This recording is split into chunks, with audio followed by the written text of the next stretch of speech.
খিলঞ্জীয়া মুছলমান দেশী জনগোষ্ঠীৰ ভোটাৰ মুক্ত আৰু উন্নয়ন পৰীক্ষা দিয়াৰ দাবী অসম চৰকাৰৰ ৰাজ্যিক হজ কমিটিৰ অধ্যক্ষ নেকিবুৰ জামানৰ। অসম চৰকাৰৰ ৰাজ্যিক হজ কমিটিৰ অধ্যক্ষ নেকিবুৰ জামান আজি ধুবুৰীত আহি উপস্থিত হয়। ধুবুৰী আৱৰ্ত ভৱনত জিলা হজ কমিটিৰ বিষয়ববীয়াৰে হজযাত্ৰীসকলৰ প্ৰশিক্ষণ সম্পৰ্কীয় গুৰুত্বপূৰ্ণ বৈঠক অধ্যক্ষ নেকিবুৰ জামানৰ। আগন্তুক ৰমজান মাহ শেষ হোৱাৰ পিছতেই মক্কালৈ যোৱাৰ উদ্দেশ্যে হজযাত্ৰীসকলৰ প্ৰশিক্ষণ আৰম্ভ হ'ব। অসমৰ গৰিয়ামৰীয়া দেশী জনগোষ্ঠী খিলঞ্জীয়া লোকসকলৰ বিভিন্ন সমস্যাৰ ক্ষীপ্ৰ সমাধান কৰাৰ লগতে দেশী লোকসকলৰ ক্ষেত্ৰত দেশী উন্নয়ন পৰিষদে শীঘ্ৰে গঠন কৰাৰ দাবী অসম চৰকাৰৰ ওচৰত আহ্বান নেকিবুৰ জামানৰ। সহযোগ কৰি আছে। আমি আশা কৰিম ৰাইজৰ সহযোগত, আমাৰ ছাত্ৰ সন্থাৰ সহযোগ আছে, যুৱ ছাত্ৰ পৰিষদৰ সহযোগ, আমাৰ সমাজবিলাকৰ সহযোগৰ মাধ্যমেৰে আমি গুৱাহাটীৰ পৰা আৰু আমাৰ এটা দল কলিকতাৰ পৰা, কিছু অংশ আমাৰ বোম্বেৰ পৰা, সেইখিনি আমি গুৱাহাটীখিনি শেষ কৰাৰ লগে লগে কলিকতালৈ যাম। সেইখিনি আমাৰেই মানুহ, সেইখিনি মানুহৰ কাৰণে যিখিনি ব্যৱস্থা কৰিব লাগে সেই ব্যৱস্থা আমি কলিকতাতো কৰিম। এই গোটেই কামখিনি আৰম্ভ ইতিমধ্যে আজি 2-3 মাহ আগৰ পৰাই ষ্টাৰ্ট হৈ গৈছে আৰু এতিয়া এটা একদম চূড়ান্ত সময় ঠিক আহি পৰিছে। গতিকে সেইখিনি গোটেই বস্তু ঠিক ঠাক কৰিবলৈ মই জিলা হজ কমিটিৰ লগত কিছুসংখ্যক হজযাত্ৰীৰ লগত আলোচনা কৰিলোঁ। তেওঁলোকে এইখিনি জানিবলগীয়া কথা আছে। ধৰি লওক এইবাৰ মক্কা শ্বৰীফত মানে আজিজিয়া বিল্ডিঙত খোৱাৰ বন্দবস্তটো আগতে আমাৰ বনাই খাব পাৰিছিল, সেইটো এবাৰ বন্ধ কৰিছে। তাৰ কাৰণে যদি আমাক তেওঁলোকে কৈছে বুফে ছিষ্টেমত বা তেওঁলোকে হেৰি কৰি দিম বুলি কৈছে, কিন্তু কৰিলেও আমাৰ তামিলনাডু বা মাদ্ৰাজৰ লগত আমাৰ অসমৰ হজযাত্ৰীসকল সম্ভৱ নহ'ব তেনেকুৱাটো আমাৰ প্ৰপ'জেল দিছোঁ যে আমাৰ জ'ন ৱাইজ কৰক, কাৰণ বেংগলৰ খানা আমাৰ খানা মোটামুটি একে, বিহাৰৰ খানাও হ'ব, উত্তৰ পূৰ্বাঞ্চলৰ খানাবিলাক আমাৰ লগত হ'ব। গোটেই জ'ন ছিষ্টেম কৰি সেই খানাটো যাতে আমাক এতিয়াকৈ কৰা হয়, এই কথাবিলাক আলোচনা চলি আছে। তাত সেইখিনি সমাপ্ত হ'লে আমি ভাবোঁ এবাৰ বহুত আগবাঢ়ি গৈছে, মানে ইমান সুন্দৰকৈ গোটেই পৰিকল্পনা চৌদি চৰকাৰে কৰিছে, সফলতাৰে তেওঁলোকে ঘূৰি আহিব বুলি আমি আশাবাদী। এই গোটেই কথাখিনি আলোচনা কৰাৰ কাৰণে আচলতে মই ইয়ালৈ আহিছোঁ। আৰু তেওঁলোকে ইয়াৰে কিছুমান স্থানীয় সমস্যা, এই স্থানীয় সমস্যাবিলাকো ইয়াত সমাধান কৰাৰ কাৰণে এই ব্যক্তিসকলৰ লগত মই আলোচনা কৰিছোঁ। এতিয়া মই গৌৰীপুৰলৈ যাম, তাতে ডিটেনশ্যন কেম্পৰ তাতে জেলত, বাংলাদেশ জেলতো আমাৰ স্থানীয় মানে ভাৰতীয় নাগৰিক এতিয়া জেলত আছে, সেনেকুৱা এটা সমস্যা আছে। তালৈকে যাই তাৰে মানুহখিনিৰ লগতো কথা পাতোঁ। সেইকাৰণে মই আচলতে গোটেই বিষয়টো লৈ ইয়ালৈ উপস্থিত হৈছোঁ। ট্ৰেইনিংটো কেতিয়াৰ পৰা? ট্ৰেইনিংটো ঠিক ৰোজা মাহটো শেষ হ'ব, তাৰ লগে লগে আমাৰ ট্ৰেইনিংটো আৰম্ভ হ'ব। আমি ডেটবিলাক চব ফিক্স কৰি দিম যে ইমান তাৰিখে আমাৰ ট্ৰেইনাৰ পঠিয়াব লাগিব, প্লাছ আমাৰ হজ ইনস্পেক্টৰো পঠিয়াব লাগিব। গতিকে আমাৰ মানুহ কম, ট্ৰেইনাৰো কম, স্থানীয়ভাৱে যিবিলাক অভিজ্ঞ ব্যক্তিসকলকো আমি ইয়াত জড়িত কৰাম। গতিকে সেই বস্তুটো আমি ডেটবিলাক দি দিম, বিলাচীপাৰাত কোন তাৰিখে, ধুবুৰীত কোন তাৰিখে, ঠিক তেনেকুৱা যিবিলাক জিলা আছে বা যিবিলাক চেণ্টাৰ আছে, সেই চেণ্টাৰবিলাকৰ আমাৰ ট্ৰেইনিঙৰ ডেটবিলাক আমি সেনেকৈ দি দিম। প্ৰশিক্ষক কেইজন থাকিব? প্ৰশিক্ষক আমাৰ ট্ৰেইন আপ হৈ আহিছে 8জন, আৰু আমাৰ যি হজ ইনস্পেক্টৰ তেনেকুৱা হৈ আহিছে আমাৰ 16জন। আৰু তাৰ লগে লগে আগত যিবিলাক অভিজ্ঞ থকা, মানে ধৰ্মীয় পাঠটোৰ কাৰণে আমাৰ সমস্যা নাই। আমাৰ হজ গাইড থাকিব, চেণ্ট্ৰেলৰ থাকিব, আমাৰ নিজৰ ইতিমধ্যে ছপাশাললৈ পঠিয়াইছোঁ। হজ গাইড গোটেইখিনি বস্তু থাকিব, আৰু বাকী এপটো থাকিব। সেই এপটো আমাৰ চবকে ইয়াতে প্ৰতিজন হজিক আমি আমাৰ মানুহে দেখুৱাই দিব টেকনিকেল বস্তুটো। তালৈ এবাৰ ঘড়ী দিয়াৰ কথা চলিছে, যিটো ঘড়ীৰ ভিতৰতে গোটেই বস্তু সোমাই থাকিব।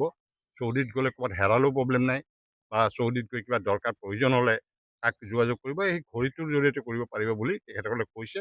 সেইখিনি অহাৰ পিছত আমি সমস্যাটো হাজীসকলৰ কাৰণে ছাবচিডি কিবা? অবিভক্ত গোৱালপাৰা জিলাত বা ধুবুৰীতেই নহয়, কাৰণ অসমত প্ৰথম দেশীসকল সম্পৰ্কত মই 1900 মানে হেৰিৰ পৰাই নাই 2006 নহয়, মই 77 চনৰ পৰা 1977 চনৰ পৰাই মই এই বিষয়টো জনাৰ পিছত অসমত প্ৰথমবাৰৰ বাবে মই এখন সংবাদ মেল পাতি আমাৰ যিখিনি মানুহ আছে খিলঞ্জীয়া মানুহৰ এই অৱস্থাৰ কথা মই বনাইছোঁ। তাৰপিছতে দেশীসকলৰ লগত খুব ঘনিষ্ঠভাৱে জড়িত হৈ পৰিছিলোঁ।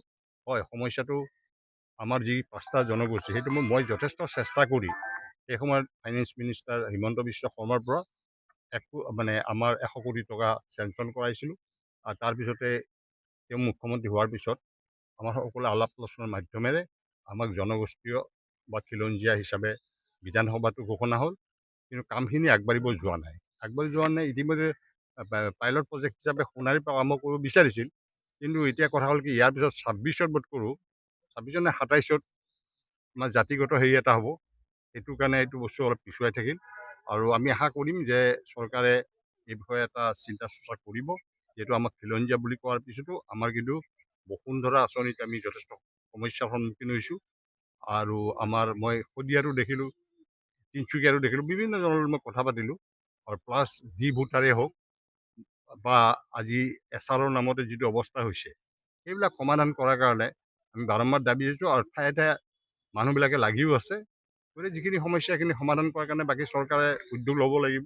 আমি চৰকাৰৰ ওচৰত আহ্বান জনাইছোঁ, দাবী জনাইছোঁ। বাকীখিনি চৰকাৰে নিশ্চয় গুৰুত্ব সহকাৰে ল'ব বুলি আশা কৰোঁ। উন্নয়ন পৰিষদ মানে দেশীসকল হ'ব লাগে বুলি মইতো বহুবাৰ ময়ে দাবী কৰিছোঁ। মই কোনো অনুষ্ঠান নহয় বা মই কোনো সংগঠনৰ লগত জড়িত নহয়।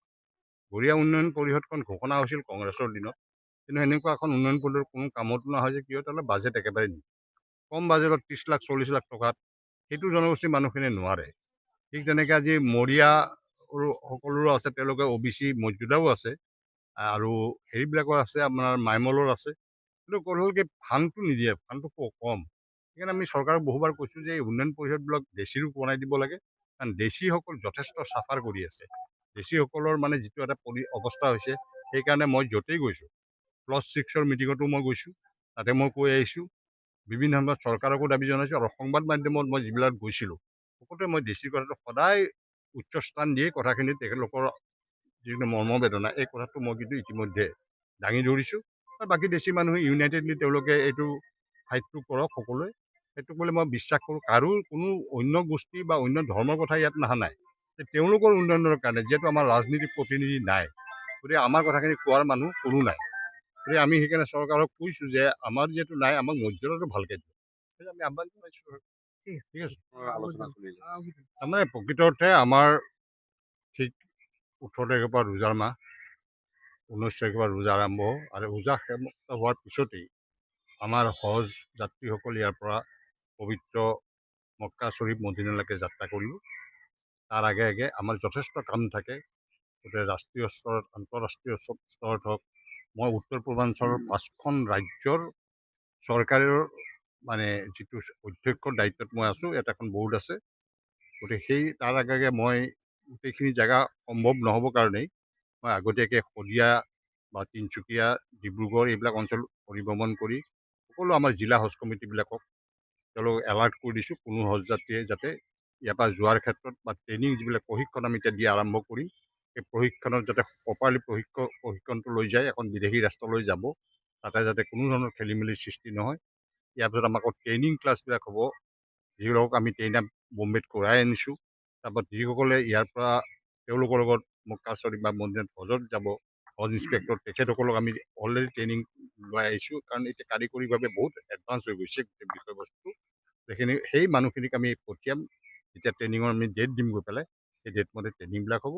সেইকাৰণে ইয়াতে ডিষ্ট্ৰিক্ট হজ কমিটিৰ এই ক্ষেত্ৰত সম্পূৰ্ণভাৱে সক্ৰিয়তাৰে যাতে আমাৰ মানুহখিনিক ব্যৱস্থা ল'ব পাৰে। আৰু তাৰ লগে লগে তেখেতলোকৰ যিটো আমাৰ ভেকচিনেশ্যন ইতিমধ্যে হৈ গ'ল, চৌদি চৰকাৰে এনেকুৱা ধৰণৰ এইবাৰ ষ্ট্ৰিক্ট কৰি পেলাইছে। আগত আছিল আমাৰতো ছাবচিডি নাই, এইটোতো আমাৰ মানুহে বিচৰা নাছিল। মাননীয় উচ্চতম ন্যায়ালয়তো গোচৰ হৈছিল, উচ্চতম ন্যায়ালয়ে মানি লোৱা নাছিল যে ছাবচিডিটো থাকিব লাগে। আমাৰ মানুহৰ কথা হ'ল যে ধৰ্মীয়ভাৱে আমি বেলেগৰ টকা লৈ হজ কৰিবলৈ নাযাওঁ। তাৰ কাৰণে এখন কমিটিও বনাই দিছিল মাননীয় উচ্চতম ন্যায়ালয়, আমাৰ যিসকল মুফতি মৌলানা এসকলক লৈ, তেওঁলোকে কৈছে এইটো ধৰ্মীয়ভাৱে আমি গ্ৰহণ কৰিব নোৱাৰোঁ। সেইকাৰণে যিবিলাক ছাবচিডি আছিলে বন্ধ কৰি 17-18 চনৰ ভিতৰতে সি সম্পূৰ্ণ হৈ গ'ল, আৰু তাৰপিছৰ পৰা আমাৰ সম্পূৰ্ণ নিজৰ খৰচ। বেলেগ এটা কোৱেশ্চন লৈ যাব বিচাৰিছোঁ যে